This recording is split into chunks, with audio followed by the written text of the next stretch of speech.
Hey guys, if you haven't already, give the video a like, subscribe to my channel. This is a what if series and I'll be doing more down the road. Plus Ultra! Hey guys, and welcome to What If Naruto Was a Reincarnation of Kenpachi Saraki. Now, if you guys don't know who Kenpachi Zaraki is, he's a captain from Bleach and he's strong as fuck. I will get into his abilities when we start the story, but I just want to say this. I know I said I wasn't going to do anything new because I wanted to focus on more older what ifs, but I want to keep the channel fresh. I want to keep the channel exciting. I want to keep new ideas flowing on the channel. And I also want to do things that nobody else is doing, such as, well, this is not an original. Shout out to anyone who has attempted this. Shout out to anyone who has did this before I did. I fully give you credit, and I just want to go from there. To anyone who did this idea, I'm not stealing your idea or anything like that. I'm just doing my own take on it. Now, let's get into the story. So we're gonna fast forward to when Naruto was 7 years old, and we're not gonna go too much in depth into the story. Just know that Naruto's life was a living hell until the day he reached 7 and had enough. Naruto has been getting beaten. Well, now he's getting his ass handed to him as he got cornered by a few ninja. Now Naruto's standing his ground pretty much, and at this point Naruto's saying I had enough. So all these ninja, well, tuning ninja, come charging at Naruto saying finally time to kill the demon brat. Finally time to kill this demon, this fox demon. And some of the villagers, they they jump into, and as all of them trying to attack Naruto was getting hit with a bunch of punches, a bunch of kicks and stuff like that, but Naruto was doing mostly blocking this like it was natural for him. As he was blocking or like moving out of the way of a person's kick or a person's punch, he would instantly like appear in his mindscape while his body is subconsciously, now his body is subconsciously getting beat again, but he's in his mindscape with this little pink-haired girl, and she's saying, you know, I've been watching these people talk about you like you're not a part of this village. I mean, they treat you like crap. I mean, this life for you has got to be a living hell, isn't it? And Naruto just looks at the pink-haired girl and saying, what do you want? Didn't I tell you to stop calling me here? I have business to tend to. Now, can you let me out of this place? So as she lets Naruto out of the place, she just smiles and Naruto erupts in a yellow like aura. And if you guys don't know what the aura is, it's Ryatsu. So the aura comes out in the form of a giant skull that's appearing to be coming out of the ground. But then the aura erupts and it explodes in a yellow wave. All the ninja there and a few villagers were frozen in place. I mean, they were sweating. They felt fear as Naruto instantly starts attacking each and every one of them, and he starts screaming out, what's wrong? You guys are supposed to be strong. What's happening? Why are you not fighting back? As Naruto is just blitzing each and every one of them. They're trying their best to dodge or embrace for Naruto's attacks, and one of the tuning ninjas said, good God, what is this kid punch made of? He broke my arm in just one hit. And with this, I'm going to say that Naruto has some incredible Ryatsu and monster spiritual power. Let me tell you that now. So as Naruto is basically punching, breaking bones, and slamming people on the ground, laughing and saying, this is pathetic. You all are weak. You're getting bested by a 7-year-old boy. I thought you were stronger than this. Turns out you're not strong if you're fighting a kid. Naruto grabs a blade from one of the ninja, and his blade starts to form into something of his own form of blade. It's like a chipped blade with a nodachi with bandages around the hilt. You know, the same sword that Kenpachi used in the anime. So it forms something like that, and Naruto is using this weapon to slash apart his opponents like so fast, like the blade like Naruto is using, and when he cuts, it's like he instantly knows his skill sets and everything. But this is like Naruto in a frantic state, like he's berserk now. So as he's just cutting through ninjas one by one, and like cutting through, like he killed 2 villagers too. The third Hokage would come down to where Naruto was getting beaten, and he would be on top of the bodies with his sword, and he would be kneeling, well, sitting down on top of the pile. Naruto would look at the third Hokage and say, "Oh, so you came to fight me too?" And Naruto would jump off the pile and raise his sword at the third Hokage. The third Hokage would say, "Naruto, so what did you do here? Why did you do this?"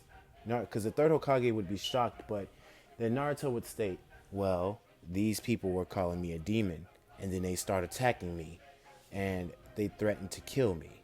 I thought it was only fair to defend myself. I see nothing wrong with self-defense, old man. So, did you come here to kill me too? Because I'd be happy to fight you as well, and I hope you're strong." So the third Hokage would say, "No, Naruto. I didn't come here to fight you. I just came down to solve the commotion that was going on." So everything would just play out as normal. Let's say the third Hokage wiped that out because he deemed those people as people who are not up to the Leaf Village standards. To be beaten on a 7-year-old kid, yeah, you deserve to die. You deserve nothing less than death.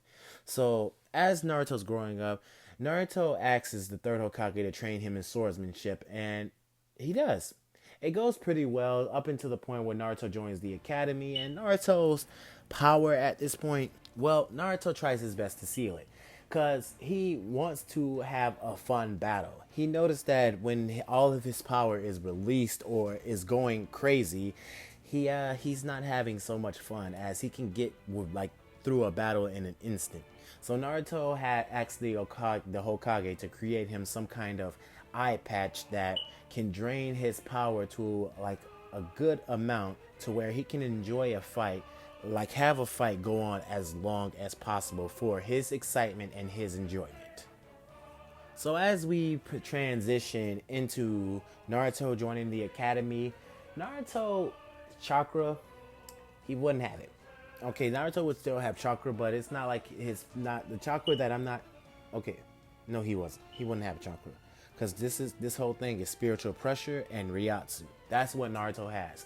So Naruto wouldn't necessarily. He would flunk the academy. I mean, Naruto's very intellectual. He would pass a lot of stuff, but the clone jutsu is something that Naruto can't do, and such as the transformation jutsu, nothing like that. I mean, Naruto would lift up his finger and say Hado number 90 and shoot out a little ball of energy or something like that. And this would surprise Iruka, and he doesn't know what type of jutsu this is, but Naruto says this isn't a jutsu. It's from a book of techniques that the Hokage gave me. He says it has something to deal with the power that I am. I guess my father left it here for me. Anyway, so I know I'm not passing this because all that chakra bullshit, yeah, I can't do that. Or the transformation jutsu, I can't do that. But what I can do is this. So Naruto unsheathes his sword, and before he can slash, Iruka Sensei catched his wrist and said, "Naruto, what are you planning to do?" "Well, I can't do the jutsus that you're telling me to do. So the only thing I can do is show you what kind of strength I have." And Iruka Sensei looked at Naruto with a confused look, and a sweat dropped down his face, and he said, "Naruto, were you basically about to swing your sword in a classroom full of people?"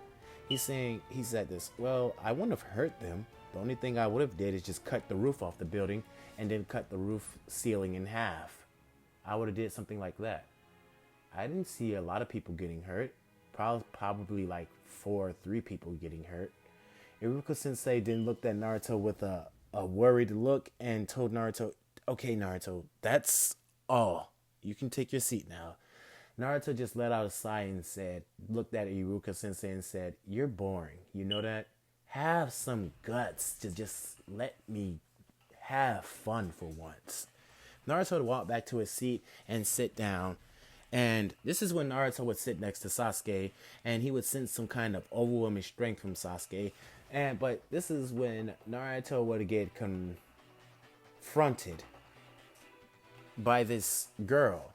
She seems like plain. I mean, she has a smile on her face. Her eyes are beautiful, and she has beautiful hair and everything. But she just tells Naruto to come with me. So he follows this girl outside of class, and Iruka Sensei says what happened, but the girl then released a huge amount of pressure in the room that made Iruka freeze in place. Like, he couldn't even move to, let alone stop Naruto, or you all know who this girl is, Hinata. So Hinata and Naruto would go out to the training field, and this is where Hinata would unsheathe a sword and point it at Naruto and tell Naruto, so, after all this time, there is someone who has enough strength to fight me. Naruto's teeth would, like he would smile. He would be happy and say, so you called me all the way out here just to have a battle with me? You must be as battle hungry as I am. And Hinata would look at Naruto and say, yes, I am. There's this saying going around that who can be the strongest Konoichi or the strongest shinobi? Me, I'm aiming for a different title. A title that only one of us can have. And this is where the title comes into being, Kenpachi. Only one of us can share that name. We both have unrivaled strength, and we're both some sort of prodigies in our own right.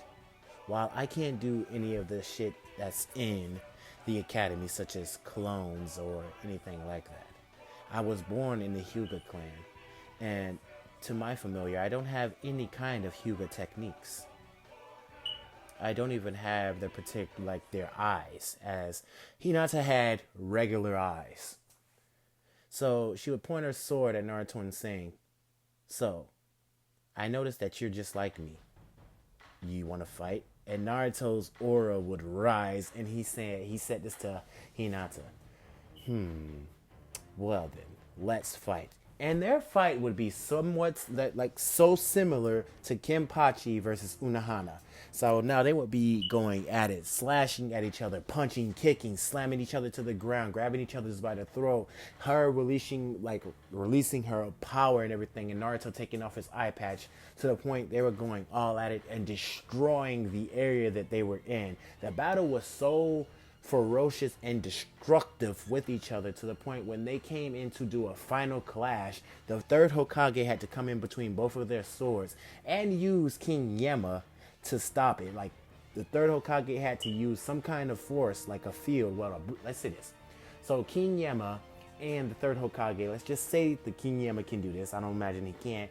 Both of them did Brushuman, the same kind of technique that Orochimaru did to stop Naruto's Benju bomb, but it didn't. I don't think it necessarily stopped it, but it, nullified it enough. But as this happened, as the third Hokage and King Yama summoned Brushuman, Naruto and Hinata would be going through them. I mean, chopping through these doors, these big ass doors, like ease. I mean, it's not even phasing them. They're doing it with ease, and they have only one goal in mind, is to win this duel. And the third Hokage and King Yama instantly get out of the way once they know that if they don't, they're going to be missing a head and possibly be even dead. As Naruto and Hinata clash swords again, and both of them are fighting and destructively fighting, as the third Hokage comes to a conclusion. If we get in their way, we're gonna die. These two kids have some unnatural potential in them. One being from the Hyuga clan, and one being birthed by, I can't even say that correctly. I just said one being from the Uzumaki and the Namikaze clan, being a hybrid of both. Being born and hated by the village. Look at this battle, King Yama. And Yama would be observing it, and he would also feel a shiver down his spine to knowing that if he didn't move, he would have got severely injured too. Severely. This could be fatally, because he would have been missing a head. Anyway, so Hinata and Naruto's battle would come to a halt. Let's say this. It would come to a halt, and the blood would be dripping on the ground as both of their swords are stained with each other's blood, and as they're looking at each other, and looking in each other's eyes. Naruto is exhausted and he's used a lot of power. He's losing a lot of power, but he can still keep going. He wants to keep going. And the same with Hinata until both of them pass out. Unconscious. Going too far, they exerted their bodies too far. It's too much for their little kid bodies to even handle. So now we're going to continue on to the part where the teams get assigned. Now Naruto still gets assigned to his original team with Naruto, Sakura, and Sasuke. Now if you thought Hinata was going to be a part of this team, that's just spelling bloodlust and that's just spelling disastrous fuck. Anyway, it would help Hinata because if those two was on the team, let me just tell you this. It would be constantly fighting each other, just constantly fighting. It wouldn't be shit that Kakashi can do. So to balance this out is to put her on a different team and to avoid that whole problem. Now we're on the team. Now Kakashi comes and he asks all three of them to come to the roof. So Sakura would have her usual giggly shit, and Sasuke would have his whole Avenger or avenge type of deal, and Naruto would say something very much different. Naruto would say that he's aiming for the title of Kenpachi. He wants to get to it before this girl or whoever she is gets to it before him. He wants to prove that he's the strongest shinobi in the world and also the strongest swordsman in the world. He values fighting and he tells Kakashi that he lusts for fighting. His whole living being is designed to fight strong people, to fight long battles, and to have enjoyment in his battles. He also tells Kakashi that he was born with some unbelievable, unnatural power, and it's not chakra. Naruto says it's not chakra, as he doesn't have any kind of techniques in chakra. So Naruto goes to his eye patch and tells Kakashi that he uses this thing to seal off his power so he can enjoy fights and have a good battle. Otherwise, his battles would just go into, one shot. It wouldn't be that very much enjoyable for him, so that's why he doesn't, that's why he has his power sealed.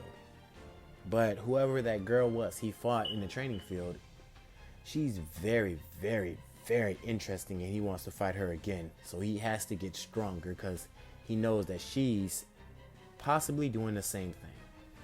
So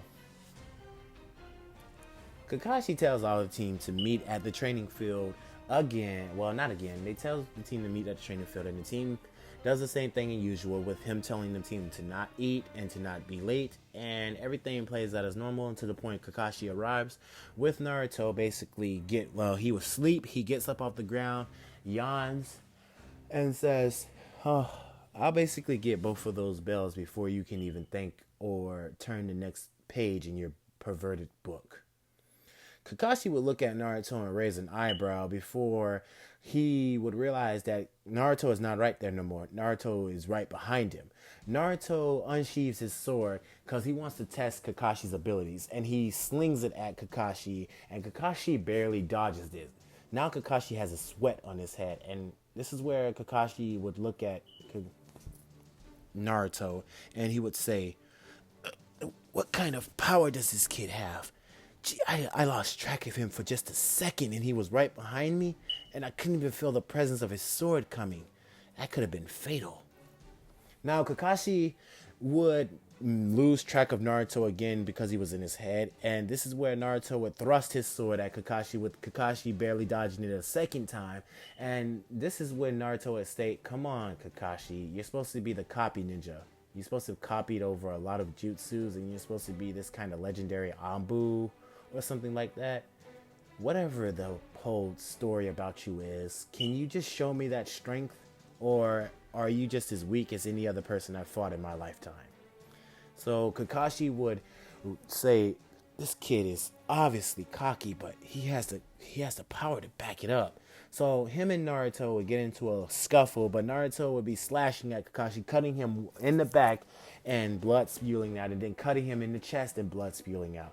Then Naruto would kick Kakashi in the face, sending Kakashi flying or tumbling through trees to only be a substitution. Kakashi would appear behind Naruto trying to do the 1,000 years of death, but to immediately be stopped and with the sword at Kakashi's neck and the bells in Naruto's hand. And this is where Naruto would look at Kakashi and say, if this is this test, what, wait, he would look at Kakashi and say, that is the most lamest thing I've ever heard. You were planning to stick your fingers up my ass, weren't you? You lucky I don't chop your head off your shoulders for that insult. Anyway, he throws the bells to Sasuke and Sakura and he tells Kakashi that this whole test was about teamwork. Well, I don't understand the whole thing about teamwork since I only rely on my power and my sword. Since my sword has been there and helped me through most of my troubles and tribulations. Anyway, so I guess they passed because they both got a bell. Didn't Kakashi say, no, all three of you pass? But none of them displayed teamwork, but Naruto displayed he gave up his bells in order for his team to succeed. So yeah. Now we're gonna cut to when Naruto is doing basically missions and all that, but Naruto will mostly be training with his sword and mostly be training with learning the little girl, who the little girl is, and the little girl would say, the only thing I can tell you is that my name is No. I'm not going to tell you my full name. I want you to earn that. I want you to show me your resolve, show me your power, and show me what you're capable of. I'll continue to watch you from this mindscape in here. And I want to see what you're capable of, Naruto. Don't disappoint me. Anyway, I hope you guys enjoyed this part. If you did, smash the like button and get that just get them likes up there, as I want to see if you guys want another part to the series. If you don't, then it's just a dead series and I might return to it sometime in the near future. Anyway, without any further ado, you guys have a good day, a good night, and plus ultra.